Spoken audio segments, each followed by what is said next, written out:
Here, ons aanbid U as Vader, en Here, saam met dit gaan dat ons weet U sorg vir ons. Ons weet U het alles geskep. Here, daarom ook as van ons boeties en sissies in 'n tyd van nood is, in 'n tyd van seer, in 'n tyd van siekte, kom dra ons hulle aan U op. Here, ook vanoggend as ons sien in die gemeente, hier's minder mense, dan weet ons ook nie, is hulle siek of waar is hulle nie? Ons bid en vra sommer maar net almal met siekte, almal met situasies buite hulle beheer, kom en bid en vra, Here, dat U sal ingryp as Vader. U self kom sê, deur Jesus Christus, dat wat se Vader sal iets gee anders as wat die kinders van hom vra. Daarom sal ons Hemelse Vader vir ons gee wat ons vra van hom in geloof. Daarom kom vra ons vir U genesing. Here, spesifiek dink ons ook aan Leon, Here, wat nie goeie nuus gekry het medies gewys nie, maar Here, U is bo dit. En daarom kom vra ons dat U sal kom intree waar medisy nie altyd kan nie en ook sal genees. Ons kom vra dit nie as 'n bevel aan U nie, maar in afhanklikheid as kinders. Laat U wil geskied. Amen.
Sê almal saam, sola gratia, uit genade alleen. Sola fide, alleen deur geloof. Solus Christus, alleen Christus red. Sola scriptura, ons glo wat die woord vir ons leer. Soli Deo gloria, alles dien tot eer van God. Ons gee geleentheid dat julle kan sit en dat die kinders kan vandag na die klasse.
Ons gaan so 'n bietjie afsluit, klaarmaak met die Samuels verhaal oor Dawid en Saul, wat ons bietjie gefokus het op gehoorsaamheid, die genade van God.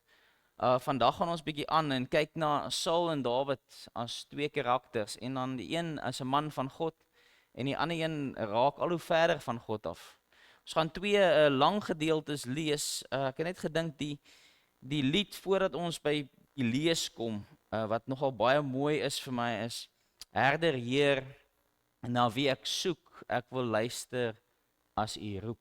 In altyd daai man se lewens, in ons daaglikse lewens is dit so. Luister ons na God se roep of luister ons nie na sy roep nie? Soms so daar terwyl jy stil word en voordat ons gaan na die prediking toe, voordat ons gaan na die lees uit die woord uit, kom ons luister ook na hierdie lied. Jy kan saam sing.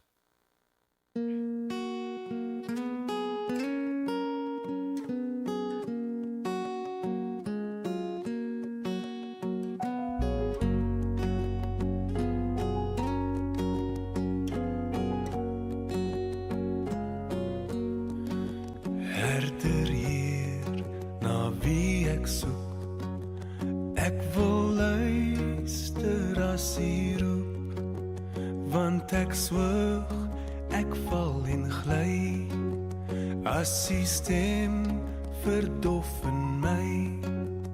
Voor U Heer, kom word ek stil, buig my hart en buig my wil. Daar is waters in woestyne, by die Herder se fonteine, as die storms woed in my, sal ek daar my rus kon kry.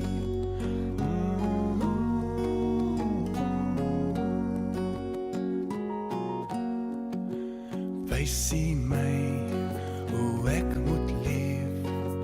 Leer U my om U te ken. Ek alleen verbrou en dwaal. U alleen kan my kom haal. Op U weg kan U my hou. Al is dit styl, al is dit nou. Daar is waters en woestyne by die herder se fonteine. As die storms woed in my, sal ek daar my rus kom kry.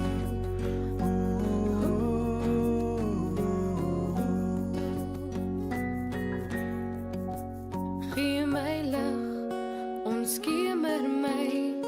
As ek vol swag, kom anker my. Want ek is broos, onvas, onwys. Sal U vir my die pad kom wys. Waar U spore my in lei. Wil ek wandel, wil ek bly.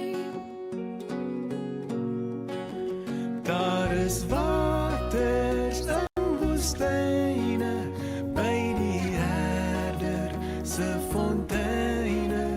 As die storms woed in my, sal ek daar my rus kom kry.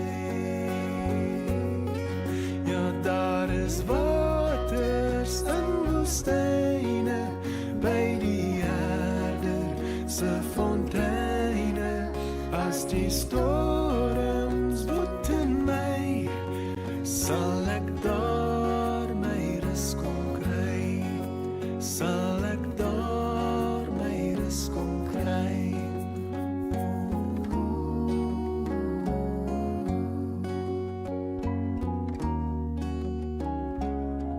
Dankie Here vir U genade en vir U oor en vir U bystand in ons lewe elke dag. Here, as ons nou saam lees uit U woord oor twee mans wat vir U gevolg het en vir U geken het, maar ook in optrede, Here, of verder of nader aan U gekom het. Bid ons, vra ons Here dat ons dit vir vandag kan lees, nie net as historiese verhaal nie, maar as toepassing op ons lewens, hoe ons kan wees soos die een of soos die ander.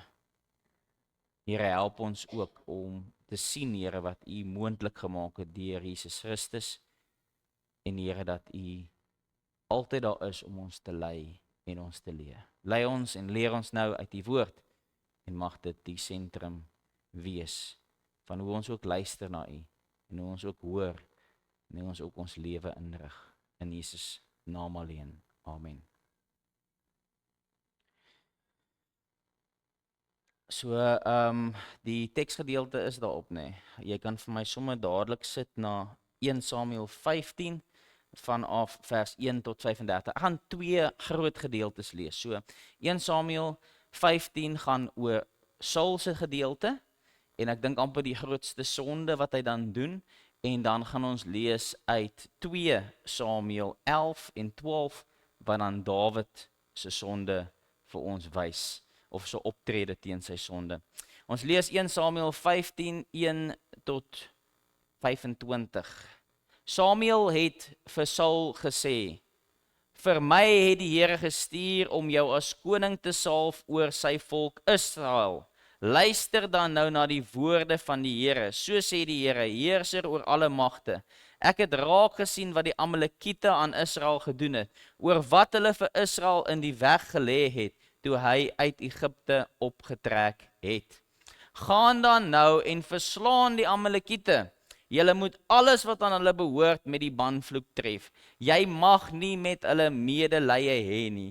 Jy moet man en vrou, kind en suigeling, bees en skaap, kameel en donkie laat doodmaak. Daarop het Saul die manskappe opgeroep en hulle gemonster in Telaim. 200,000 voetsoldate en 10,000 man uit Juda. Toe Saul by die stad van die Amalekiete aankom, het hy 'n hinderlaag in die dal opgestel. Saul het vir die Keniete gesê, gee pad, kom weg, daar tussen die Amalekiete, anders vernietig ek julle saam met hulle. Julle is die mense wat guns bewys het aan al die Israeliete toe hulle uit Egipte opgetrek het. Die Keniete het toe onder die Amalekiete uit pad gegee. Saul het die Amalekiete verslaan van Gavilla af tot by Sir, wat langs Egipte lê. Hy het Agag, die koning van die Amalekiete, lewend gevange geneem, maar die hele volk het hy deur die swaard met die banvloek getref. Saul en die manskappe het Agag gespaar, as ook die beste kleinvee en beeste, al die naasbestes, ook die ramme en alles wat goed was. Hulle wou dit nie met die banvloek tref nie, maar alles wat verwerplik en swak was, die het hulle met die banvloek getref. Toe het die woord van die Here tot Samuel gekom. Ek is spyt dat ek Saul as koning aangestel het, want hy het van my af weggedraai en my opdragte nie uitgevoer nie. Samuel was ontsteld en het die hele nag na die Here om hulp geroep. Samuel het vroeg die oggend opgestaan om Saul te gaan ontmoet. Samuel is meegedeel. Saul het in Karmel aangekom en hy het so waar vir homself 'n gedenkteken opgerig. Toe het hy omgedraai en verder gegaan. Hy is af na Gilgal toe. Toe Samuel by Saul kom, sê Saul vir hom, mag u geseënd wees deur die Here. Ek het die opdrag van die Here uitgevoer. Maar Samuel vra hom toe, wat is dan die geblær van kleinvee in my ore en die gebulk van beeste wat ek hoor? Saul het geantwoord, hulle het dit van die Amalekiete afgebring, van die manskappe het die beste kleinvee en die beeste gespaar, sodat hulle aan die Here u God kan offer. Die res het ons met die banvloek getref. Toe sê Samuel vir Saul, hou op, dat ek aan jou kan bekend maak wat die Here vannag vir my gesê het. Waarop Saul vir hom gesê het, praat. Samuel sê toe, is jy nie, alhoewel jy klein is in jou eie oë, die hoof van die stamme van Israel nie? En het die Here jou nie as koning gesalf oor Israel nie? Die Here het jou op die pad gestuur, hy het gesê, gaan tref die sondags, die Amalekiete met die banvloed, veg teen hulle, totdat julle hulle uitgewis het. Waarom het jy dan nie na die stem van die Here geluister nie, maar op die byt afgestorm en gedoen wat verkeerd is in die oë van die Here? Saul sê toe vir Samuel, ek het geluister na die stem van die Here, ek het gegaan op die pad waarop die Here my gestuur het. Ek het Agag, die koning van die Amalekiete, saamgebring, maar die Amalekiete het ek met die banvloek getref. Die manskappe het egter uit die byt kleinvee en beeste geneem, die beste van die bangoed, om aan die Here u God in Gilgal te offer. Daarop het Samuel geantwoord, is daar vir die Here vreugde in brandoffers en maaltydoffers, soos in gehoorsaamheid aan die stem van die Here? Kyk, om gehoorsaam te wees is beter as maaltydoffers, om te luister beter as die vet van ramme. Ja, opstandigheid is soos die sonde van waarsêery en eiesinnigheid, soos die ewel van huisgode. Omdat jy die woord van die Here verwerp het hy jou as koning verwerp. Toe sê Saul vir Samuel, ek het gesondig, ja, ek het die bevel van die Here en die opdragte oortree, omdat ek bang was vir die manskappe en na hulle geluister het. Vergewe nou asseblief my sonde en gaan saam met my terug, sodat ek voor die Here in aanbidding kan buig. Maar Samuel het vir Saul gesê, ek sal nie saam met jou teruggaan nie, omdat jy die woord van die Here verwerp het die Here jou verwerp as koning oor Israel.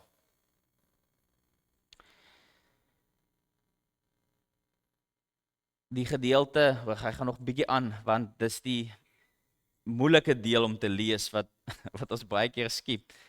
Toe Samuel omdraai om te loop, gryp Saul die soem van die mantel en dit het geskeur. Samuel sê toe vir hom, die Here het vandag die koningskap van Israel afgeskeur en hy het dit aan jou medemens gegee, wat beter as jy is. Verder, die ewige van Israel breek nie sy woord nie, en hy is nie spyt daaroor nie. Hy is immers nie 'n mens dat hy spyt sou kry nie.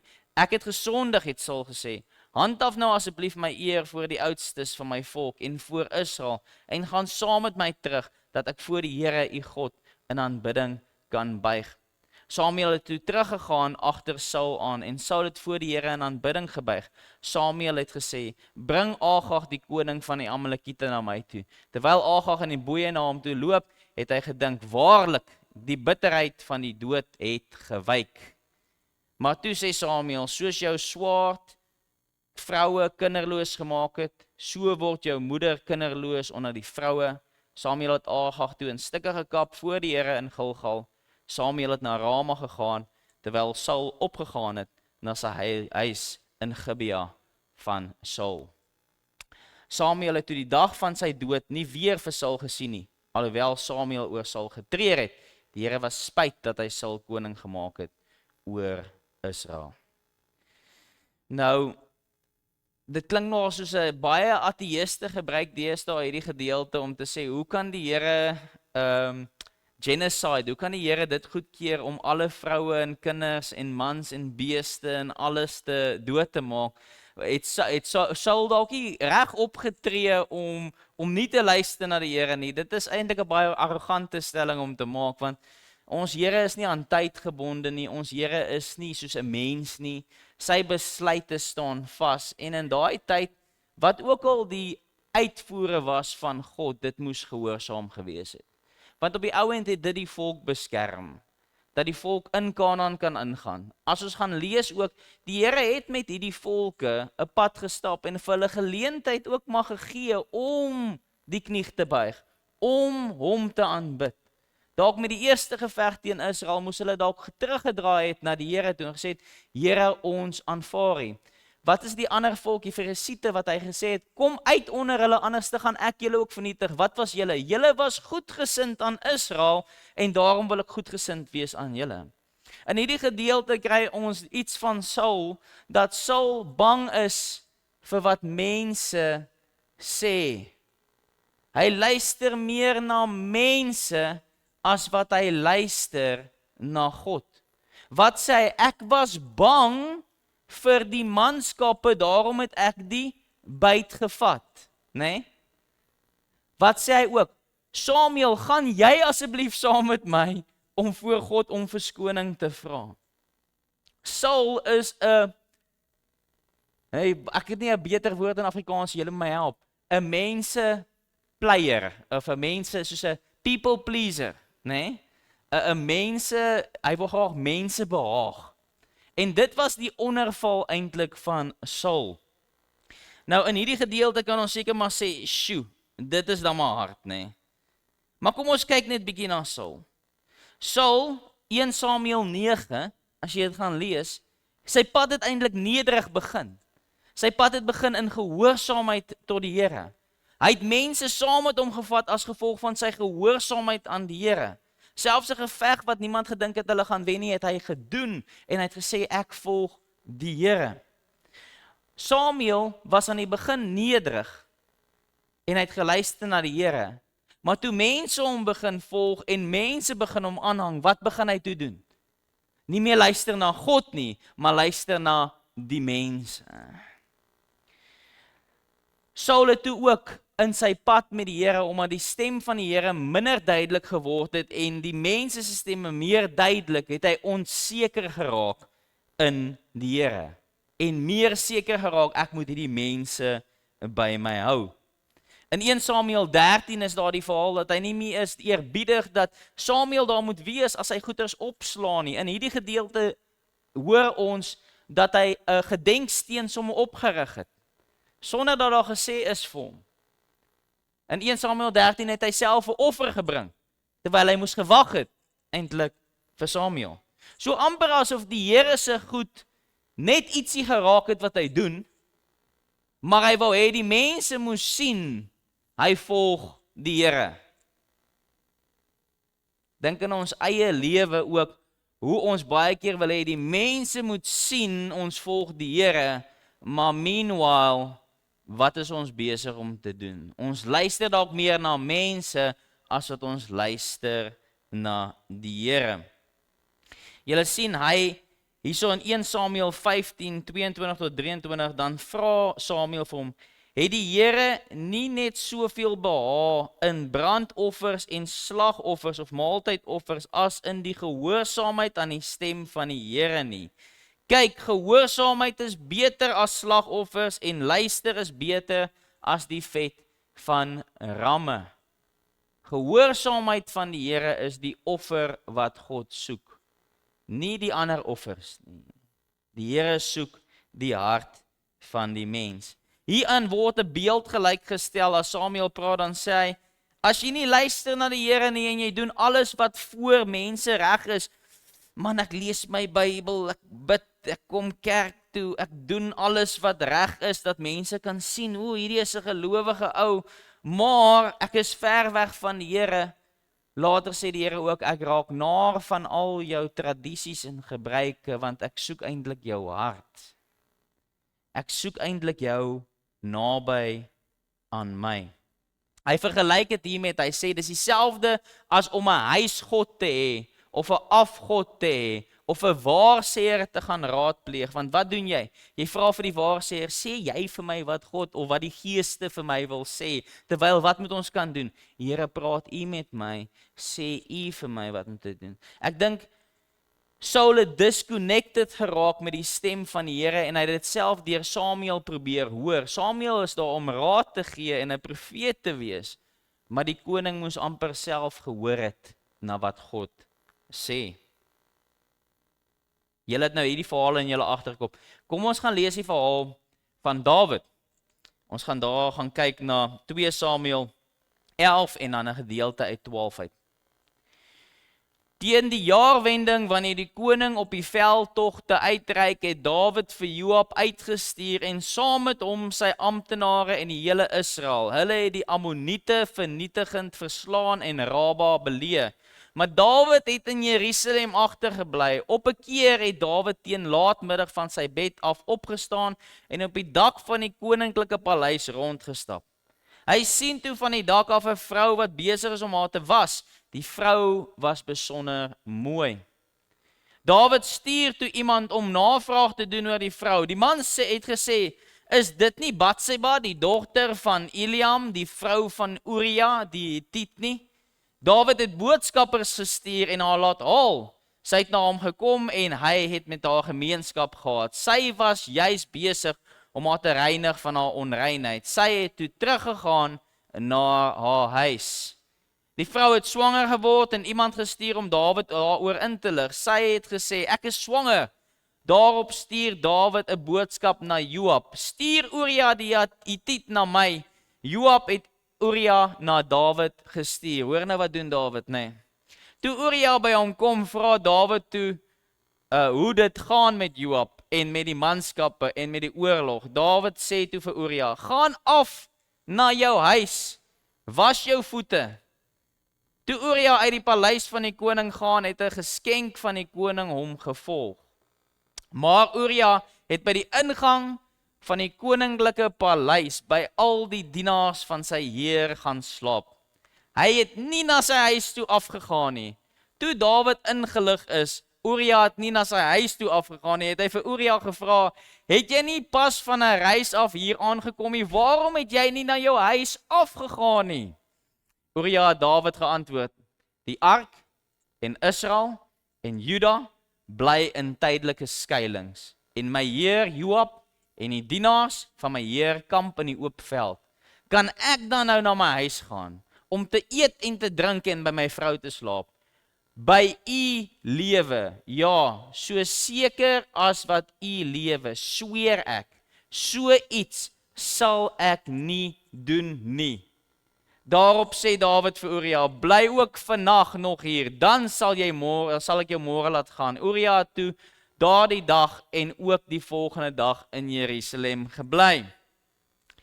Hoor nou, Dawid het hom uitgenooi en hy het by hom geëet en gedrink. Dawid het hom dronk gemaak, maar teen die aand het hy uitgegaan om op sy lêplek by die dienaars van die Heer te gaan slaap. Na sy huis het hy nie afgegaan nie.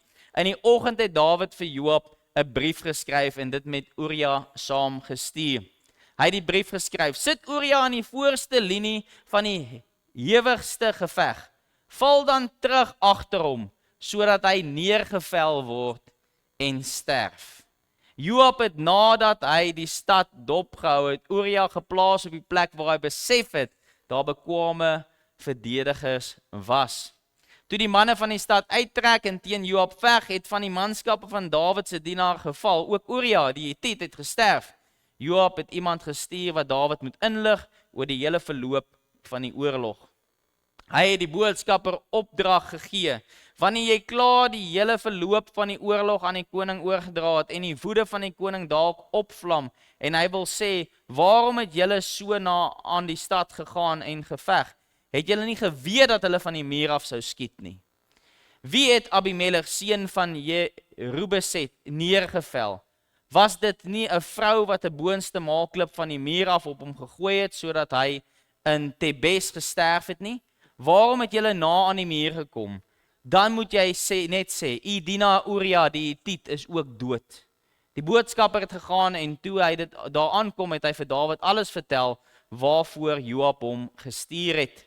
Die boodskapper het vir Dawid gesê, omdat die manne die oorhand oor ons gekry het, het hulle na ons uitgekom in die veld. Ons het hulle egter teruggedryf tot die ingang van die stadspoort.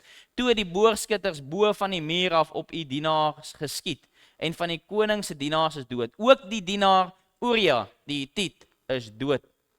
Dawid het vir die boodskapper gesê, jy moet vir Joab sê, hierdie voorval moet jy nie as iets verkeerds beskou nie.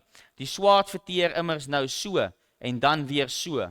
Verskerp jou stryd teen die stad en breek dit af. Praat hom so moed in. Toe die vrou van Uria hoor dat Uria haar man dood is, het sy oor haar eggenoot gerou. Na die routyd verby was, het Dawid haar laat haal en in sy paleis ontvang. Sy het sy vrou geword en vir hom 'n seun in die wêreld gebring, maar dit wat Dawid gedoen het, was verkeerd in die oë van die Here. Ons gaan lees net die volgende gedeelte ook. Kom ons stop net eers daar. Menslik gesproke. Watse een van hierdie verhale is vir julle die ergste? Die eerste een of die tweede een? Tweede een, nee. Die beplanning wat hy beraam om hom eers te laat slaap met sy vrou, want dan sal hy dink dis sy kind. Tweedens, as hy soveel eer het aan die koning en hy bly daar, dan maak hy hom dronk, want hy wil hy moet huis toe gaan. En dan derdens maak hy hom dood. As ons kyk na wat Saul gedoen het en ons kyk na wat Dawid gedoen het, in menslik gesproke oë sal ons sê, wow, wat Dawid gedoen het is erger. Die verskil is, die een was nie 'n opdrag van die Here nie, en die ander een was 'n direkte opdrag van die Here. En die een tramp dan eintlik die ander een, want alhoewel Dawid geweet het wat verkeerd was, en daar staan was verkeerd in die oë van die Here, het Saul 'n direkte opdrag van die Here nie nagekom nie. En die ateïste het 'n velddag met hierdie ding. Ek beloof jou, kyk 'n hele klomp video's oor dit, dan sê hulle, maar die een is genocide, die ander een is moord en oorspel. Wat se tipe God dien julle? Gaan nie daaroor nie, ons is mens, ons is skepsels, hy is die skepper. Wat hy sê moet ons doen, eenvoudig soos dit. Luister gou na wat Dawid se optrede. Wat was Saul se optrede? Nadat hy nie die opdrag van die Here nagekom het nie. Die Here het hom onmiddellik afgesny as koning, omdat hy het gesê, ek kan nie iemand hê in heerskappy wat nie vir my luister nie, so ek sny hom dadelik af. Maar tog aan die einde gaan hy en hy offer voor die Here, is dit nie waar nie? Heel aan die einde, en sê hy het gegaan en het geoffer, maar Saul en Samuel het nooit weer gepraat nie, want die gees van die Here was nie meer saam met Saul nie. Hy het nie meer geluister na die Here nie. In hierdie verhaal van Dawid, wat gebeur? Dawid het dalk oortree volgens die gebooie van die Here, maar hy het nie 'n direkte opdrag van die Here nie nagekom deur die profeet Samuel aan hom gegee nie. Julle sien, kom ons kyk Dawid se optrede. Wat gebeur? Samuel is dood, die profeet nou is Nathan, en dis wat gebeur. Die Here het Nathan na Dawid gestuur. Toe hy by hom kom, het hy vir hom gesê, Daar was 2 mans in 'n sekere dorp. Die een was ryk en die ander een was arm. Die ryk man het besonder baie kleinvee en beeste gehad. En die arme man het niks behalwe een ou ooilam gehad nie, wat hy gekoop het. Hy het haar aan die lewe gehou en sy het by hom groot geword, saam met sy kinders. Sy het selfs van sy stukkies brood geëet, uit sy beker gedrink en op sy skoot geslaap. Sy was vir hom soos 'n dogter. Toe daar 'n besoeker by die ryk man opdaag, was hy te jammer om van sy kleinvee en beeste te neem om vir die reisiger wat by hom opgedaag het, iets voor te berei. Hy neem toe die ooilam van die arme man en berei 'n ete voor vir die man wat by hom aangekom het. Dawid het baie kwaad geword vir daardie man. Hy het vir Nathan gesê, so waar as die Here leef, die man wat dit gedoen het, verdien die dood. Die ooilam moet hy 4voudig vergoed, omdat hy hierdie daad gedoen het, en nie die arme man jammer gekry het nie. Toe sê Nathan vir Dawid, jy is die man. So sê die Here, die God van Israel, ek is die een wat jou as koning gesalf het oor Israel, en ek is die een wat jou gered het uit die hand van Saul. Ek het vir jou die huis van jou heer gegee, en die vroue van jou heer in jou arms. Ek het vir jou die huis van Israel en Juda gegee. As dit te min was, sou ek vir jou soveel meer kon byvoeg. Waarom het jy die woord van die Here geminag, deur kwaad te doen in my oë? Uria die Hetiet het jy met die swaard neergevel, sy vrou het jy vir jou vrou geneem, en hom het jy deur die swaard van die Ammoniete vermoor. Daarom sal die swaard, hoor die straf, daarom sal die swaard nooit van jou huis wyk nie, omdat jy my geminag en die vrou van Uria die Hetiet geneem het om jou vrou te word. So sê die Here, kyk, ek gaan onheil teen jou verwek uit jou huis uit. Ek sal jou vroue voor jou oë neem en aan jou naaste gee. Hy sal openlik by jou vroue slaap, omdat jy dit in die geheim gedoen het, sal ek hierdie gebeure voor die hele Israel laat plaasvind en voor die volle son. Ek het gesondig, hier's Dawid, ek het gesondig teen die Here, het Dawid vir Nathan gesê. Waarop Nathan toe vir Dawid gesê, die Here self het jou sonde op sy geskryf. Jy sal nie sterf nie, maar omdat jy hierdie gebeure heeltemal oneerbiedig opgetree het teenoor die Here, sal die kind wat vir jou gebore is, sonder twyfel sterf. Dis 'n interessante verhaal dan die kind wat gebore word is Dawid rou want hy weet die kind gaan sterf en as die kind sterf dan trek hy sy rouklere uit en hy sê ek kon pleit vir die kind se lewe maar die kind is dood. Ek kan nie gaan die kind kan nie kom waar ek is nie, maar ek gaan waar die kind is. Ek sal weer die kind sien. Maar Dawid se optrede is een van diep rou.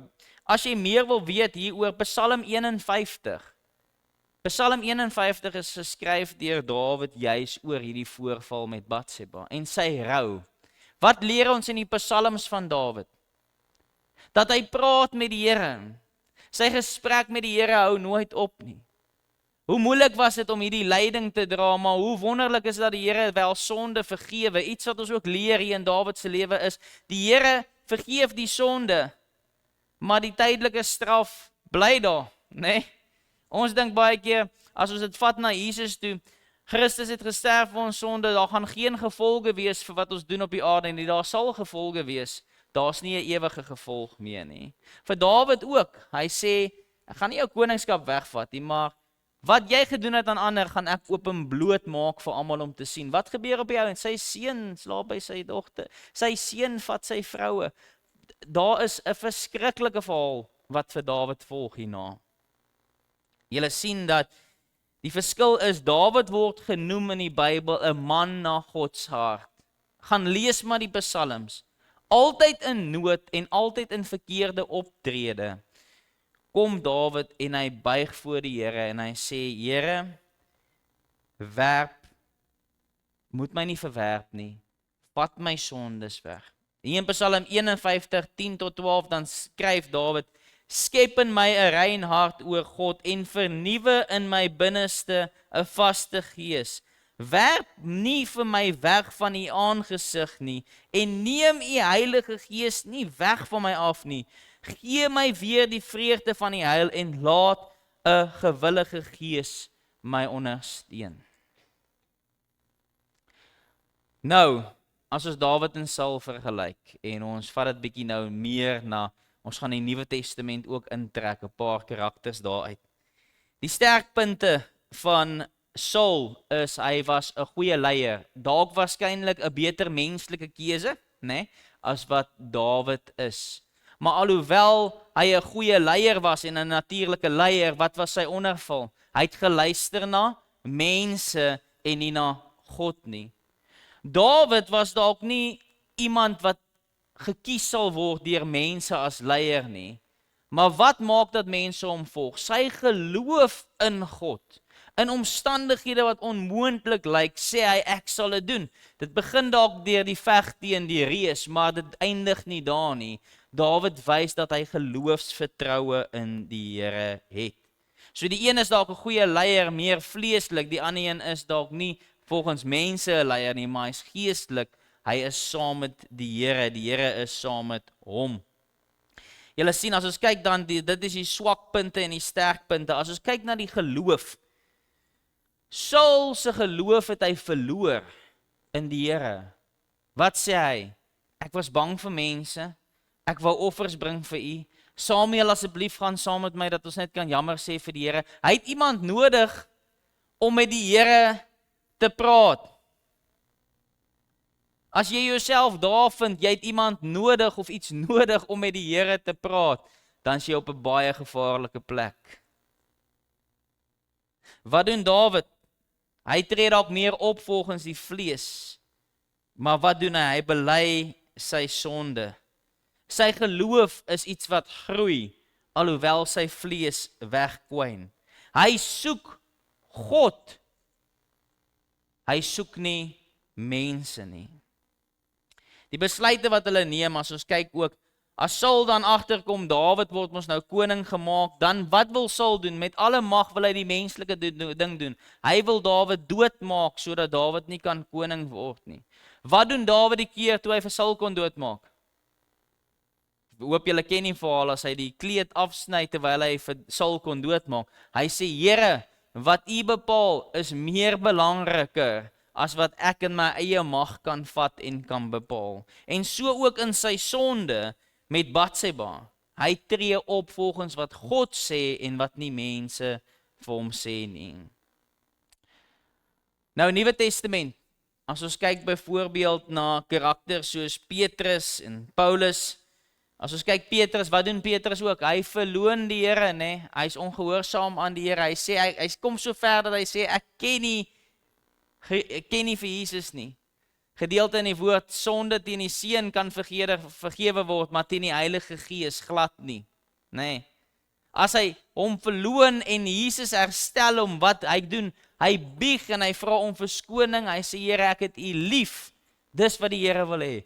Ek wil na u luister, alhoewel in my gees en in my vlees daar partykeer iets anders is, ek wil na u luister, en die Here herstel vir Petrus na sy amp. Nog 'n voorbeeld, as ons kyk byvoorbeeld na iemand wat nie na God geluister het en so erg om vervolg het, Paulus. Hy maak selfs probeer stop wat God in plek gesit het, maar met sy ontmoeting met die Here in Handelinge 9, word sy lewe so omgedraai dat hy sê in Galasiërs 2:20, ek lewe nie meer nie, maar Christus lewe in my. Hierdie karakters toon Saul, Dawid, Petrus, Paulus. Ek het so mooi uit een van die boeke gelees, een van die teologiese, wil ek amper sê, eksegetiese boeke, dan skryf die een, hy sê, eintlik as jy gaan kyk na Jesus, maar Jesus kom ons nou nie eintlik vergelyk word nie, maar het julle geweet, luister net gou na hierdie voorbeeld. Dawid is mos in die huis van koning Dawid, nee, hy is mos die troon wat vir ewig sal bly. En hy kom uit die stam van Dawid. Wie kom nog uit die stam van Dawid? Jesus, nee? En Saul, die koning, kom uit die stam van wie? Benjamin. die kleinste stam. Uit watse stam uitkom Saul van die Nuwe Testament? Uit die stam van Benjamin, né? Is dit nie interessant nie, dat die een wat Jesus, die een wat God, wat Dawid se koningskap wou stop, nee, in die Ou Testament is Saul. Maar Dawid luister na die Here. Die een wat Jesus se koningskap eintlik wou stop is Saulus in die Nuwe Testament. En dis amper asof daai karakters afspeel teenoor mekaar. Die verskil tussen Jesus en Dawid is net dat Jesus volkome gehoorsaam was.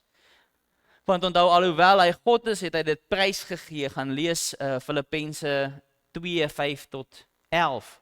Hy het sy status vir prys gegee, totaal gehoorsaam aan die Vader.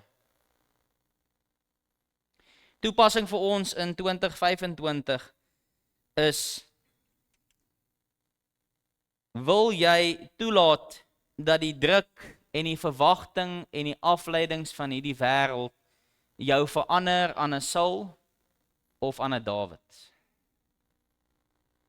Julle sien, ons almal maak foute.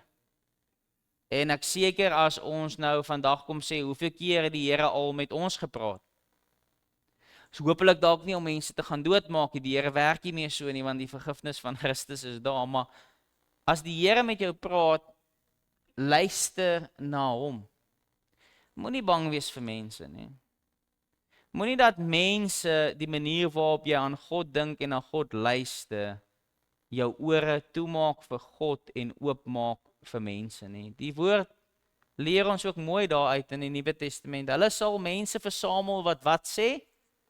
Wat sê wat hulle wil hoor. Wat die ore sal prikkel, jy weet, wat hulle graag wil hoor. Moet nie dat mense jou aflei, weglei van God af nie. Wees soos 'n Dawid.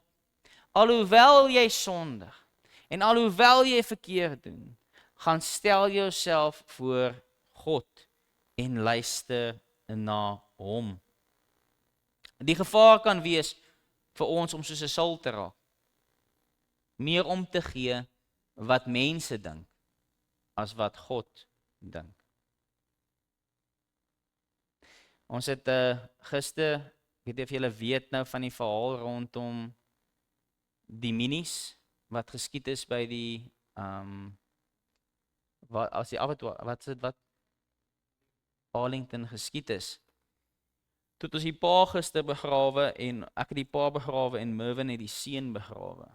En toe ek gaan sit het by die familie, toe vra ek, was die pa gelowige? En hulle sê, hulle kan nie vir 'n feit sê nie, want hy nooit oor Christus gepraat nie en hy het ook nie bely dat hy is nie.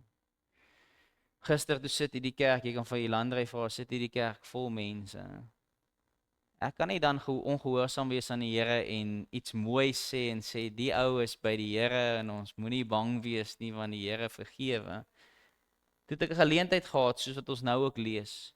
Ons almal is sondig en ons het 'n keuse. En as jy nie die keuse vir die Here maak nie, baie keer loop dit uit tot die fisiese dood, maar ek kan vir jou een ding verseker, dit loop uit tot die ewige dood. Maklik kan mense in leiersposisies gelei word om eerder te doen wat mense wil hoor. Om eerder te praat wat mense wil hoor. Maar ons moet eerder doen wat die Here sê. Daarom wil ek ook vra, in jou eie posisie, want jy's 'n leier daar waar jy is dit nie waar nie? Ons almal is paas of maas of ouma's of oupas, jy's 'n leier vir daai mense. Jy's dalk in jou werk 'n leier. Jy's in jou vriendekring en dalk 'n leier. Jy is waar jy is jy in sigself 'n leier. Wees 'n leier naby aan God se hart, 'n man en 'n vrou na God se hart. Moenie bang wees vir wat mense sê en mense kan aan jou doen nie. Wees bang vir die een wat jou siel vir ewig kan vernietig. Wees bang vir God. Daar's een woordjie wat in daai teks staan, die vrees van die Here. Ons het daai ding redelik erg wegvertaal in die nuwe vertalings van die Bybel in die Afrikaans. Dien die Here in vrees. Hy is nie ons speelmaatjie nie. Hy is ons Here. Daarom, my uitdaging aan jou is, as jy jouself dalk vind dat jy gelei word deur mense, draai nou terug, die tyd's nie te laat nie. Christus kom en hy herstel vir Petrus. Hy herstel vir Paulus. As jy iemand is wat by jouself sonde vind, wat teen God se woord is, gaan soos 'n Dawid. Gaan bieg voor die Here. Noem die sonde op sy naam asseblief mense. Hierdie van Here vergewe net al my sondes. Noem dit op sy naam. En die mense wat involved is dalk daarmee, gaan sê vir hulle. Wat doen die Here deur Dawid? Hy maak dat dit wat Dawid gedoen het duidelik, dit wat Dawid in die geheim gedoen het, maak hy duidelik sigbaar vir almal. Die woord sê ook vir ons, as jy iets aan iemand verkeerd gedoen het, moenie die offer aan God wil bring nie. Hy verkies nie die brand, hy verkies nie die offers nie. Moet nie eens nagmaal, moenie die offer, moenie eens asseblief moenie eens geld gee vir die kerkie. Gaan maak eers reg, nee, met daai persoon. Want die Here soek mense na sy hart, nie mense wat die goed doen in die uiterlike nie.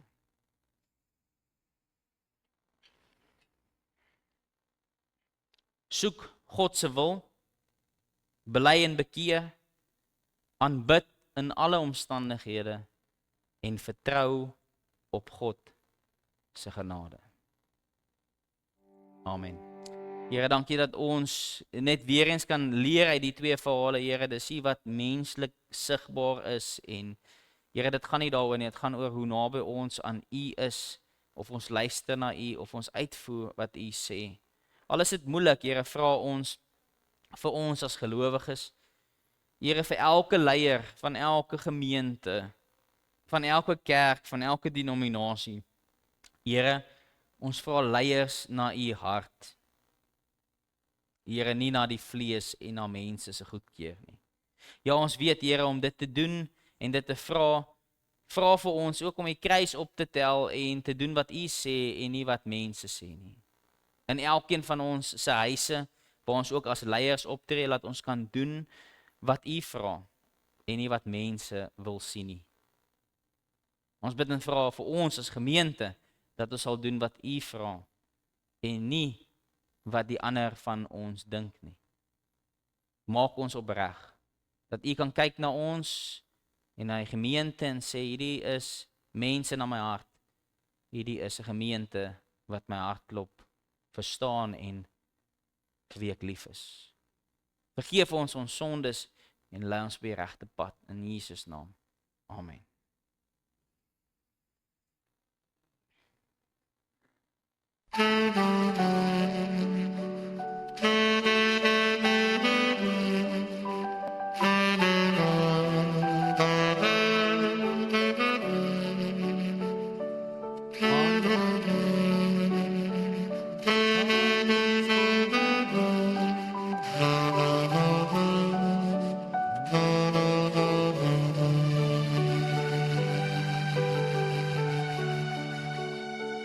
Gaan dan heen, gaan in vrede, my kind gaan doen, wat ek van jou vra.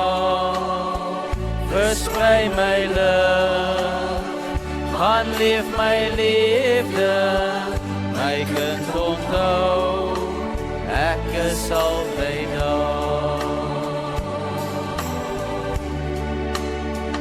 Kyk, ek gaan voor jou uit, ek maak jou pad gelei. Ek is langs jou om jou veilig vas te hou. Ek is agter jou, ek keer die bose weg van jou. Ek is onder jou, as jy sal val, dan dra ek jou.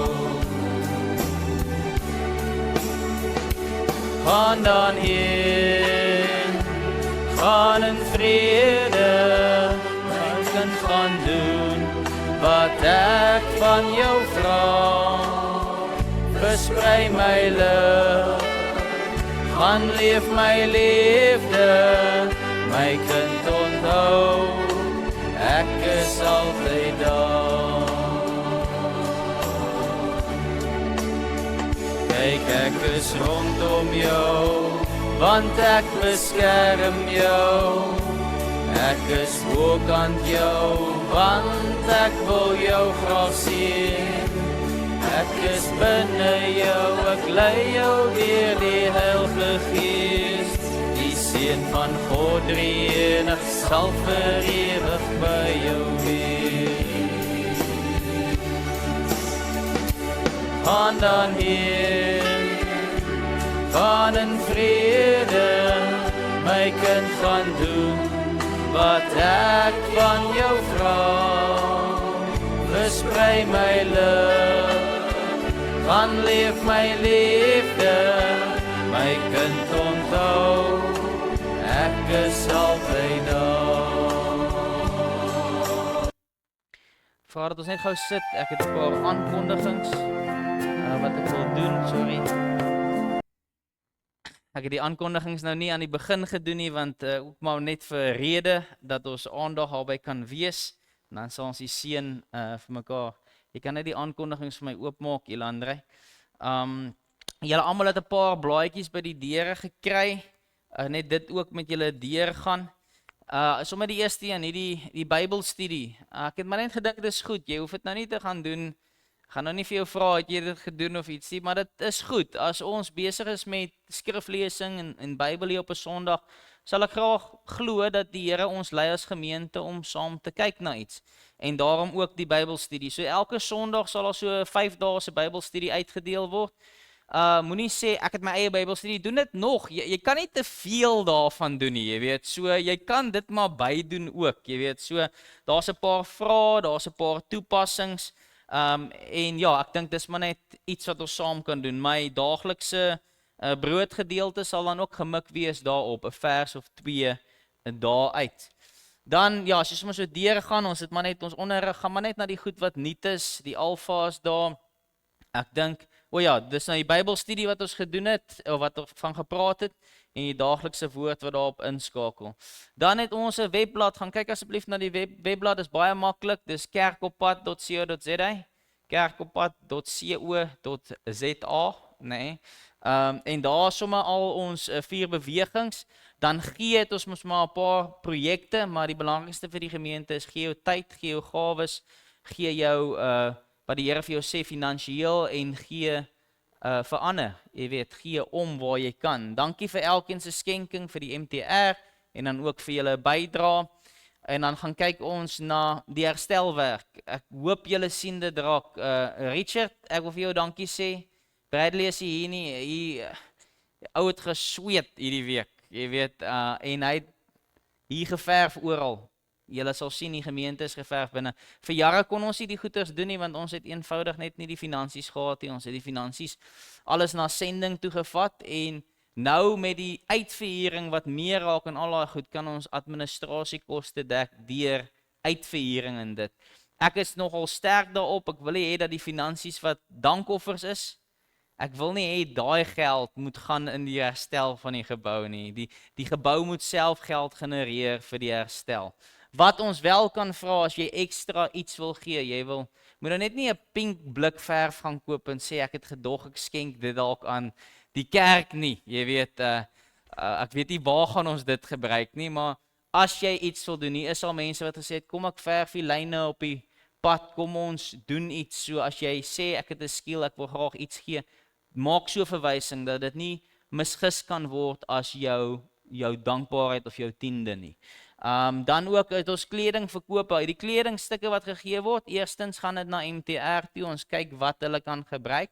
Dit wat nie kan nie, vat ons en ons dit by Springbok, elke maand het ons 'n verkope. Hoekom doen ons 'n verkope?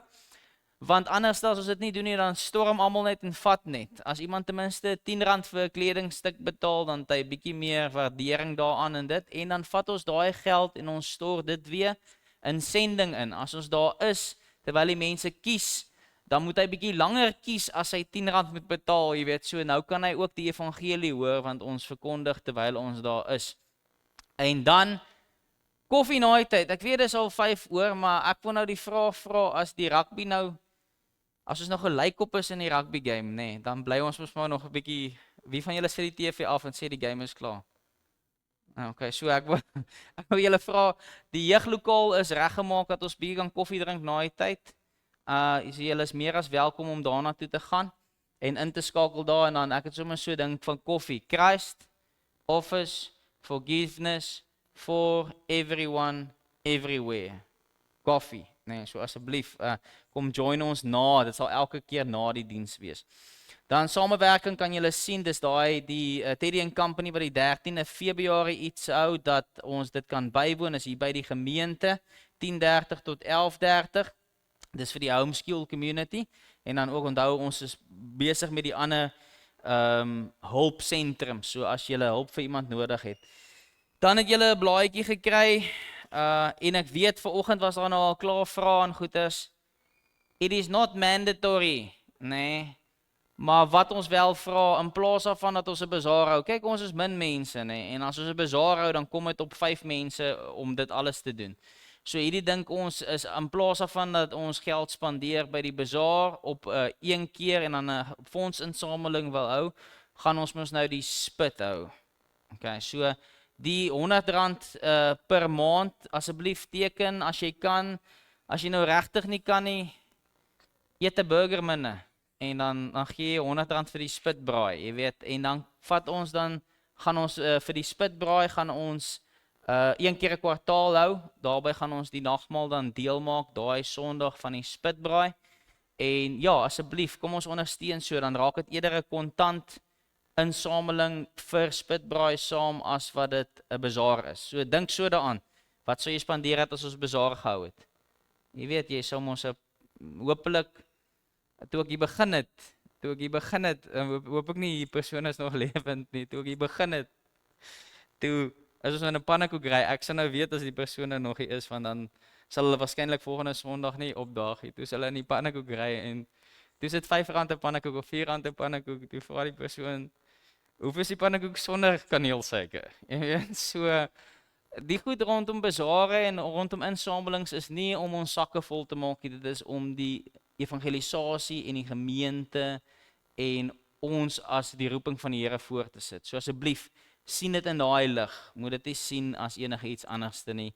Julle weet, ek sal nie iets van julle vra wat myself tot voordeel is, maar wat vir die gemeente tot voordeel is. Dan ook die ontbyt, as julle nog wil deel word daarvan, laat weet, of bring iemand wat jy weet dalk op daai punt is, of 'n pa en 'n seun wat op daai punt is, hulle, jy weet, wil luister na die Here, maar wil, jy weet, doen nog nie, bring hulle, want daai getuienisse gaan hulle help, en dan die Mighty Men is dan in Maart, die maand net na dit. Dis die 22ste Februarie hier by die kerk. Julle kan kaartjies by die kantoor koop vir R60 per persoon. Ek dink dis redelik al die nuwe goed, dan gaan ons net uitreik, kan maar net so deurom gaan. Die opleiding is die 29ste Maart, implementering sal tweede kwartaal by die skole wees. Ons het 'n nuwe nuusblad en dit is op die kerk op pad groep versprei. Jy kan maar deurom gaan, Ilandrey. Dan ook maar net die skole wat ons doen, en dan is daar so 'n paar nuwe foto's van die besigheidsbediening. Daar's byvoorbeeld 'n Transrep waar ons met 'n klomp werkers praat. Jimmy gaan daarna toe, en dan is dit Sunrich Spar. Richard gee hulle dan maar donuts vir jou daar, is die lekkerste donuts in die dorp, nee. Maar jy moet vra net vir Johan, ek seker hy sal vir jou donut gee. Dan die verjaarsdag. Arlene van Rooyen, 86. Tannie, 86, nee. Tannie raak nou mondig, nee. Amper daar. Okay, wel, Martin is nou al mondig, hy is die enigste mondige een in ons gemeente. Dan Michiel Grobler, hulle is nie hier nie, George Zondag nie, en dan Karen Ellis, jy verjaar ook, nee, baie geluk. En dan Sandri dink ek is nou hier agter. Weet nie waar Sandri nie. Kom ons sing net vir die mense. Veels geluk, liewe maatjies, omdat jul verjaar, mag die Here jul seën en nog baie jare spaar. Hip hip. Hip hip.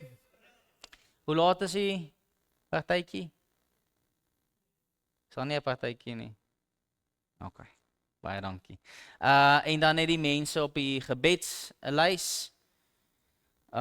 Volgende in die gebedslys, ja, en dan laastens is net nuwe intrekker vormpies wat voor is, wat ek dink lyk baie nice. So as jy ook, iemand, as jy nou inloop hierso, Want ek groet mense en ek kom nie altyd daarby uit en jy sien iemand wat niet is in die gemeente. Ons is vandag min.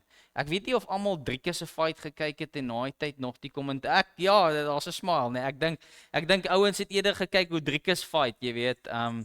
Maar ons is min vandag, maar as laas Sondag was goed. As jy iemand sien wat niet is, gebruik die geleentheid, dis in die voorportaal, gee net dit in iemand se hand, dan kan ons saamwerk om mense ook te wys, sê wie ons is en hoe hulle kan inskakel. OK, ons gaan afsluit met die seën vir mekaar. Kom ons staan op en asseblief kom drink koffie. Ek gaan vir jou by die hek wag. Ek gaan by die tee, daar's tee ook. Oom het so Engels geword. Oom was op 'n stadium verskriklik Afrikaans. En toe trou oom nou met 'n Engelse vrou. Nou wil oom al tee hê. Yes, oom. Vrouens, nee. Kom ons sing die seën van die Here. Die Here seën jou en hy beskerm jou. Hy skyn sy lig oor jou lewe. Hy sal jou genadig wees en altyd naby wees. Hy gee jou elke dag sy vrede. Die Here seën jou en hy beskerm jou. Hy skyn sy lig oor jou lewe. Hy sal genadig wees en altyd naby wees. Hy gee jou elke dag sy vrede. Die Here seën jou en hy beskerm jou. Hy skyn sy lig oor jou lewe. Hy sal genadig wees en altyd naby wees. Hy gee jou elke dag sy vrede.